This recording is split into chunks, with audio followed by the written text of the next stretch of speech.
Right, so 16 days of activism against gender-based violence is underway, but at times it feels like the war against gender-based violence simply won't end. Student Praise Majwafi recently took part in a multimedia workshop where 30 young people from 6 countries across Eastern and Southern Africa were trained to produce films using their mobile phones. And as part of this contribution to the 16 days of activism, Majwafi produced this short film. Let's take a look before we chat to him.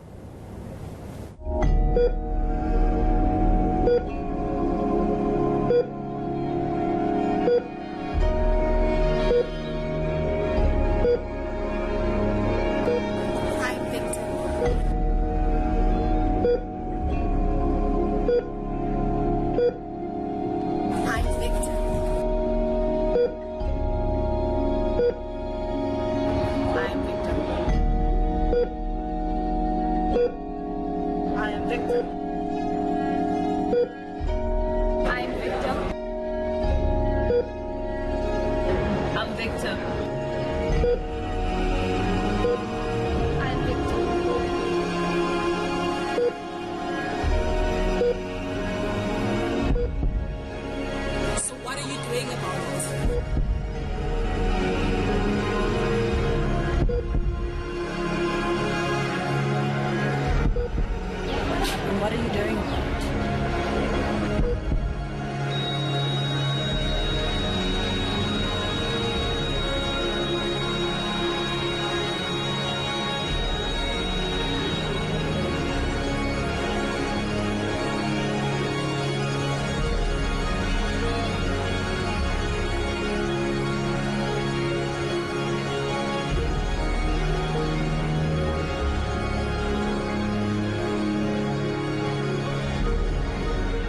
Right, so we have Praise Majwafi in studio with us. Thanks for joining us today. Before we get into the imagery and some of the messaging in this short film that you made, I wanted to ask specifically, this multimedia workshop that you took part in, was it aimed specifically at making short films with this cause in mind, or could you choose a cause? So we actually had the choice, so it was up to you what you wanted to choose, and I just chose gender-based violence because I thought it's a very prominent issue in society that needs to be tackled but is not given the limelight.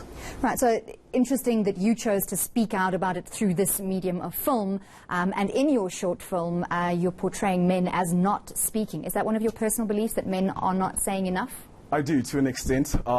We are aware of these things, but we don't say. And I think it's about time that these conversations need to move from bathrooms and female bathrooms and move towards, locker rooms whereby guys can talk about this in gyms, in barbershops. It should be more of a conversation and less of a comment, I would say. Okay, so this workshop not only taught you how to sort of use mobile technology in the filmmaking process, but also taught you about storytelling. How does storytelling change? How does forming a narrative change when you're working with mobile technology? I think we were given a very big advantage as Africans, because we are very prominent with our stories, and it's about time that we told our stories. But what we struggle with for majority of the time is having means to tell these stories and make these stories.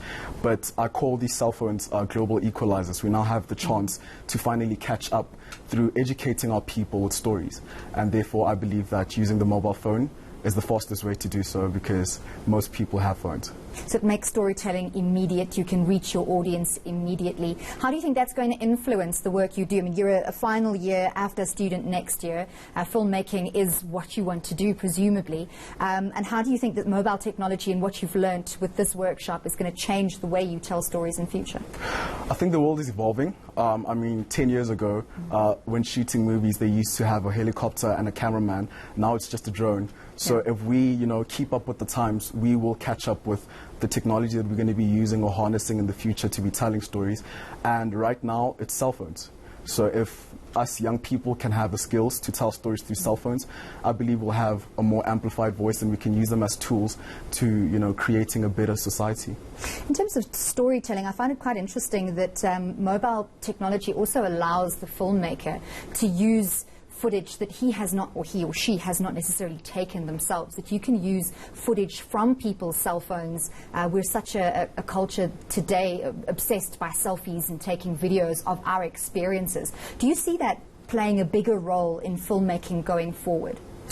I think it does play a role because in some instances you don't have the means to take the shot that you wanted to take or to take the video that you wanted to take. So stock images and stock videos are really helping because now you can piece the puzzle better with the help of other people that you don't even know. It makes filmmaking a collaborative effort as well and takes it away from the view of one person into the domain of many people. What do you want to see happen to this short film that you've made? Well, when I was making the short film, I was just making it in response to what we had to do. And I would also like to take the opportunity to thank GSMA for giving us the opportunity to learn about this. And I didn't think that the film would go this far. So I'm glad. I just wanted to at least educate at least one person. If it educates one person, it's done its job. What's been the response? The response has been, I don't even know how to put it, unexpected. It's been unexpected. And I think that's because people can relate. And that's the power of storytelling through the young voice. We become ambassadors of, the communities that we come from, and we're able to specify the stories best for our communities because we live there, we grew up there, we walk there, and it's easier for us to communicate with the people from there. All right, thank you very much for joining us on this Sunday afternoon. Praise Majwafi, AFDA student, talking to us about his short film in aid of 16 Days of Activism against Gender-Based Violence.